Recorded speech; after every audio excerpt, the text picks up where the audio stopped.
पंजाब के जालंधर, जहां पर सीएम अरविंद केजरीवाल, दिल्ली के सीएम अरविंद केजरीवाल जनता को संबोधित कर रहे हैं। मैं खुद बनिया हूं, लेकिन दिल्ली के बनिए कभी वोट नहीं देते थे मेरे को, अब देने लगे हैं। क्योंकि 5 साल में हमने लोगों का दिल जीता है, हमने लोगों को डराया नहीं है। अगर मैं लोगों को डराता, रेड मारता, पर्चे करता, ये सब करता, तो मेरी हिम्मत नहीं होती आज यहां कहने की कि फोन करके दिल्ली में पूछ लेना। वो सारे कहते बड़ा कमीना आदमी है ये, इसको वोट मत देना, डराता है, धमकाता है, रेड मारता है, गंदे काम करता है। आज मैं यहां खड़ा होकर इसलिए कह रहा हूं, मैंने लोगों का दिल जीता है।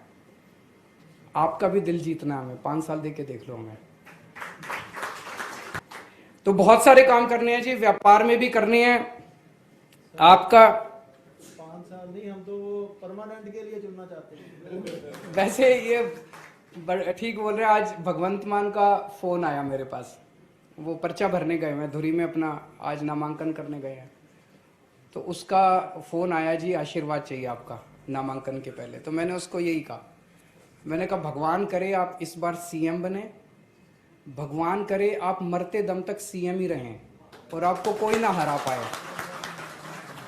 भगवान करे आप कट्टर ईमानदारी से काम करें और पंजाब के लोगों के दुख दूर करें। अगर पंजाब के लोगों के दुख दूर करेगा, अगर पंजाब के लोगों के मसले हल करेगा, अगर ईमानदारी से काम करेगा, तो कोई माइका लाल नहीं हरा सकता। आज दिल्ली में लोग कहते हैं जब इनको कोई नहीं हरा सकता, बाकी सारी पार्टियां खत्म हो गई हैं। अगर हम इसी ईमानदारी से काम करते रहेंगे तो काम होंगे।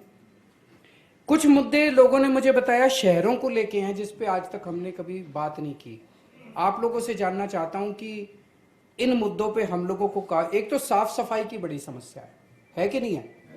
गार्बेज डिस्पोजल, डेली क्लीनिंग, इनकी सॉलिड वेस्ट मैनेजमेंट, इसकी बड़ी समस्या है। तो सबसे पहली चीज मैंने लगभग 11 पॉइंट बनाए हैं।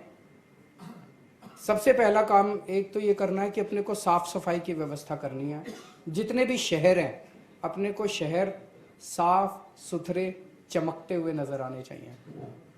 आप में से मोस्टली लोग विदेश जा चुके होंगे। जब विदेश जाते हैं वहां पे कितनी साफ सफाई होती है, कितने सुंदर। ऐसे ही अपने को लुधियाना, अमृतसर, जालंधर साफ सुथरे करने हैं सारे। दूसरा, दिल्ली में हमने एक काम किया, door step delivery of services. इसका क्या मतलब हुआ? इसका मतलब यह हुआ कि मान लो आपने सरकार से कोई लाइसेंस लेना है, सरकार से आपने राशन कार्ड बनवाना है, सरकार से आपने कोई भी काम कराना है। आप सरकारी दफ्तर जाते हो, फॉर्म भरते हो, लाइन में लगते हो, दफ्तर से छुट्टी लेते हो, फिर जब आपका नंबर आता है तो वो उसमें 2 ऑब्जेक्शन लगा देता है। फिर आप वापस जाते हो, फिर दोबारा आते हो ऑब्जेक्शन दूर करके, फिर लाइन में लगते हो, फिर वो 2 ऑब्जेक्शन, और बेसिकली उसने पैसे चाहिए उसके। तो आप दलाल को पकड़ते हो, कहते हो यार ये पैसे ले और इसको काम करा। हमने दिल्ली में कर दिया कि अब आपको किसी भी सरकारी दफ्तर में जाने की जरूरत नहीं है। हमने एक फोन नंबर दे दिया 1076, वो दिल्ली से ही चलता है। आप दिल्ली जाओ तो एक बार डायल करना उस नंबर को, 1076। आपको सरकार से 150 डिपार्टमेंट्स के अंदर हमने लिस्ट बनाई है सर्विसेज की। कोई भी वो काम कराना है, आप उस नंबर पे डायल करो, आगे से आवाज आएगी जी आपको दिल्ली सरकार से क्या काम कराना है।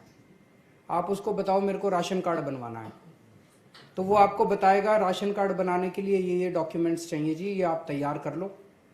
कब तक तैयार कर लोगे? हम कितने बजे आए आपसे आपके पास? आप बोलो जी मैं तो दफ्तर से लेट आता हूं, रात को 11 बजे आना। दिल्ली सरकार से एक ऑफिसर आपके घर पे रात को 11 बजे आपका राशन कार्ड बनवाने आएगा, आपको जाने की जरूरत नहीं है। वो अपने साथ एक स्कैनिंग मशीन लेके आएगा, आपके जितने डॉक्यूमेंट्स है वो स्कैन करके ऑथोराइज करके ले जाएगा।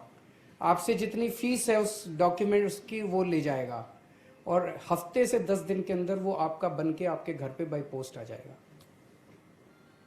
होना चाहिए पंजाब में, तो दिल्ली में कर दिया, ये तो कर सकते हैं, हमको आता है करना। तो door step delivery of services, time लगता है इसमें। जैसे अब हमारा ट्रांसपोर्ट डिपार्टमेंट जो है वो कंप्लीटली हो गया। हमने आपको जान के ताज्जुब होगा, ट्रांसपोर्ट डिपार्टमेंट के हमने सारे दफ्तर बंद कर दिए, ताला लगा दिया है। एक दिन मैंने खुद उसका इनॉग्रेशन किया, ताला लगाने का। तो हमने सारे दफ्तरों पे ताला लगा दिया, भाई अब आपको आने की जरूरत नहीं है, फोन करो और अपना घर बैठे काम कराओ। अब एक एक करके हम सारे दफ्तर बंद करते जा रहे हैं दिल्ली सरकार के, कि अब दफ्तर आने की जरूरत ही नहीं है जनता को। अब आपके घर बैठे फोन करो और आपके घर आएगी, सारी सरकार आपके घर आएगी। तीसरा है अंडरग्राउंड केबलिंग। शहरों में कई ऐसे इलाके हैं जहां पे तारे झूल रही हैं, इधर उधर फैल रही हैं, डेंजरस हैं और शहर को बदसूरत करती हैं। ये अंडरग्राउंड होनी चाहिए, नहीं होनी चाहिए? तो दिल्ली में ये काम शुरू कर दिया हमने। टाइम लगेगा, दिल्ली में चांदनी चौक है, ये सारे इलाके आप देखते होंगे, तारे ही तारे हैं, तारे ही तारे हैं। इसको अब पिछले साल बजट के अंदर हमने इसको शुरू किया है, पंजाब में भी करेंगे। चौथा है अस्पताल और मोहल्ला क्लिनिक। मोहल्ला क्लिनिक सुना आप लोगों ने? सुना? तो मेरे को बताने की तो जरूरत नहीं है। हर मोहल्ले में दिल्ली के अंदर हमने एक एक क्लिनिक बना दिया। आपको खांसी है, जुकाम है, आपको ऑल इंडिया मेडिकल जाने की जरूरत नहीं है, आपके मोहल्ले में क्लिनिक बना दिया। वहां डॉक्टर भी फ्री है, सारे टेस्ट भी फ्री हैं, सारा इलाज फ्री है, सारी दवाइयां फ्री है। तो ऐसे क्लिनिक हर मोहल्ले में बनाएंगे और पंजाब के हर पिंड में बनाएंगे। मैंने हिसाब लगाया 16,000 क्लिनिक बनाने होंगे पंजाब के अंदर, 16,000 क्लिनिक बनाएंगे। अस्पताल ठीक करेंगे। अस्पतालों की बहुत बुरी हालत है पंजाब में, मशीनें काम नहीं कर रही, डॉक्टर नहीं आते, दवाइयाँ नहीं मिलती, दवाइयों की खिड़की नहीं खुलती। यही हाल दिल्ली में भी था। लेकिन जब आप सुधार करना चालू करो तो यही डॉक्टर बड़ा अच्छा काम करेंगे। हैं तो सारे इंसान, सबके यहाँ दिल धड़कता है।